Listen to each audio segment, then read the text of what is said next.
Growing up in an Asian household, they told me that art is not a career and I should just do healthcare, be a doctor, a lawyer, or something like that. I always wanted to be an artist when I was a child. It was either be an artist or be a teacher. And that's so funny because I'm doing both right now. So it's always been a dream of mine, but it took a really long time to get where I am right now.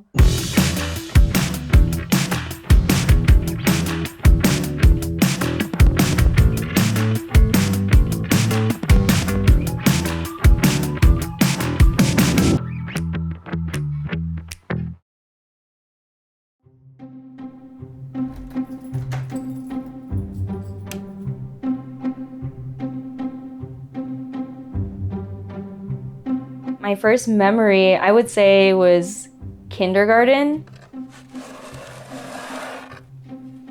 We were coloring grapes, and the teacher told us to only use the green crayon, and I went against the rules, and I brought out the brown crayon to color the stems. I was coloring the stems brown, and then she asked me, "Why did you do that? I told you to only use the green." And I said, "That's not what grapes look like in real life." I thought I was gonna get in trouble, and instead she told my parents, like, she really has an eye for art. I think I really took that and ran with it. Hi, I'm Gwen. I am the owner of Asayas Artworks, and this is my studio. And over here is kind of where I have my shelf of tiny things. So a lot of my small paintings will go up here along with some knickknacks.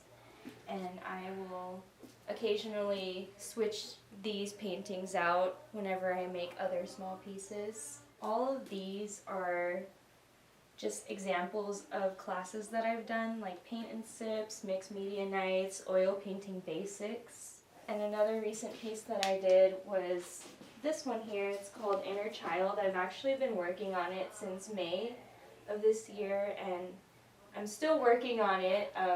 It's going to take a lot of layers of oil, but I gold leafed the background and used mixed media just for the borders, and it's supposed to be a little morose. It's about my inner childhood and all this longing that I had when I was a kid, and I'm thinking it will resonate with a lot of people. So this is where I work, and yeah, this is my studio. I like to say that my art is visual poetry just because poetry is a lot of storytelling. Because poetry is so open-ended, people can move their own stories into the poem, and that's what I feel like my paintings do. A lot of the emotions are just in the way that I paint or what I'm painting. So it's just a mixture of both expression and representation.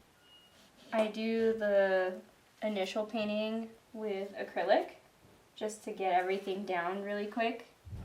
And it gives me a little bit of satisfaction because it dries so fast, and then I could just keep working on it. Then I'll go in with oils and then do this what's called glazing technique, where most of your painting's basically done. It's just you're doing all the little details with oil.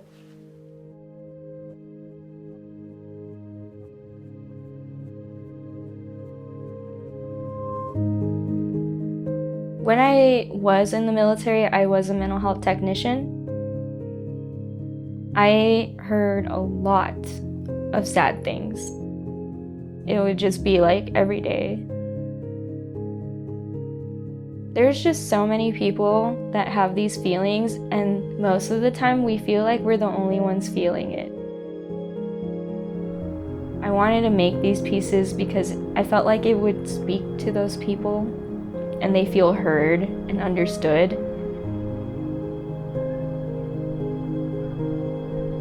Through my art shows, I've heard people tell me what that piece means to them. And it's just so interesting, like, how everyone can interpret what I painted into something that fits their narrative and their story and their life. I think that's why I lean more towards those types of stories.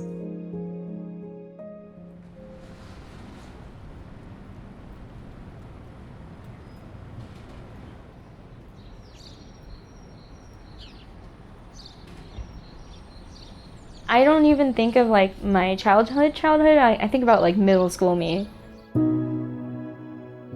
I think of that version of me looking at me now and being like, oh my gosh, it's gonna be okay. I'll be alright. I will have to tell the younger me though, you didn't just get here straight though. We went in all these different directions and we had to really struggle to get to where we are. But it's gonna be okay. And I don't think I would have it any other way.